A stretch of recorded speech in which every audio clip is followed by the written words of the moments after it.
E aí, pessoal, dando continuidade, nós vamos ver aí os transtornos puerperais, tá? Com relação aos transtornos puerperais, vocês se atentem para a questão dos tipos, tá certo? É, e dos fatores de risco. Os fatores de risco, nós temos aí a questão de bebês de sexo oposto aos desejados pelos pais, né?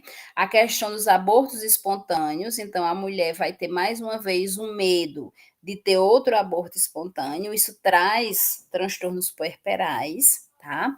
A questão de realmente essa pessoa, essa gestante já ter problemas mentais, isso é um fator de risco para que ela venha desenvolver outro transtorno mental, tá certo? E a questão das relações emocionais, dela apresentar um suporte emocional deficiente, tá? Então, é uma coisa que a gente precisa ver desde a gestação, né, desde quando a gente acompanha o pré-natal, desde o início do pré-natal, como é esse suporte emocional dessa gestante, dessa mulher. E aí, muitas vezes, a gente já precisa encaminhar para um serviço especializado. Então, cabe a nós, durante a gestação, já buscarmos aí esses fatores de risco nessa gestante, tá certo? E aí, pessoal, a gente vai para os tipos, tá? Temos que nos atentar aos tipos. Nós temos 3 tipos de transtornos puerperais: o puerpério blues, né, que é a disforia pós-parto, a depressão pós-parto propriamente dita, e a psoríase, e a psicose puerperal, tá certo? Com relação aí ao puerpério blues, é, a mulher ela vai apresentar uma labilidade emocional, choro, sintomas de tristeza bem leves, bem menos intensos, certo?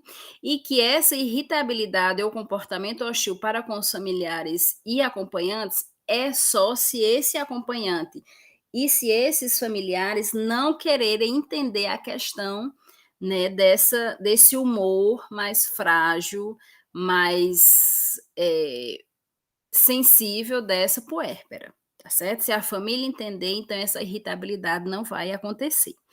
Então, aqui no puerpério blues, a mulher, a puérpera, ela vai precisar de apoio familiar e possa ser que ela precise de psicoterapia, tá certo? De medicamento, ela não vai precisar, raramente ela vai precisar, tá bom? Aí nós temos aqui outro tipo de depressão pós-parto, ou, desculpa, de transtorno pós-parto, que é a depressão pós-parto, certo? De transtorno puerperal, que é a depressão pós-parto.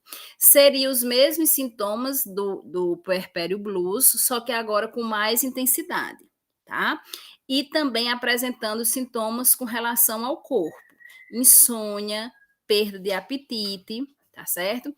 Essa irritabilidade já não é mais só se ela não for entendida, a irritabilidade na depressão pós-parto vai ser constante, vai apresentar, certo? Vai apresentar um humor deprimido, então muitas vezes ela pode perder o interesse pela higiene, pela estima, pela beleza, tá certo? Pode não se cuidar muito mais, tá? Então veja que os sintomas aqui são mais intensos e na depressão pós-parto a mulher vai precisar de família, do apoio familiar, vai precisar de terapia e vai precisar de medicamentos, tá certo? E aqui na psicose puerperal, tá? Que é quando psicose, só reforçando mais uma vez, vem de alucinações. Então, aqui na psicose puerperal, a mulher, a puérpera, ela vai apresentar alucinações, certo?